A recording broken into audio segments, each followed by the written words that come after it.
45 कोटींचा घोटाळा, शेवगावच्या त्या बहादरांनी खरेदी केल्या महागड्या गाड्या, जागा आणि शेती।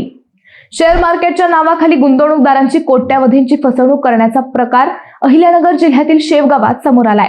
या प्रकरणातील मुख्य आरोपी साई कवडे याला पोलिसांनी गुजरातमधून अटक केली।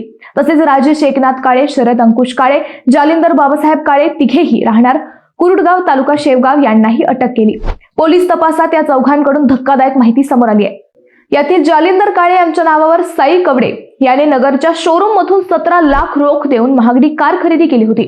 शिवाय कवडेने त्याच्या नातेवाईक व मित्रांच्या नावावर जमिनी, मोक्याचे भूखंड व इतर स्थावर मालमत्ताही खरेदी केली होती। कवडे याच्या आर्थिक व्यवहाराची लेखा परीक्षकाकडून तपासणी केली असता तपासी अधिकाऱ्यांचेही डोळे पांढरे झाले। ही फसवणूक तब्बल 45 कोटींची असल्याचे सांगण्यात येते। या प्रकरणात तपास जसा पुढे जाईल तसतशी अजून धक्कादायक माहिती समोर येण्याची शक्यता व्यक्त केली जात आहे।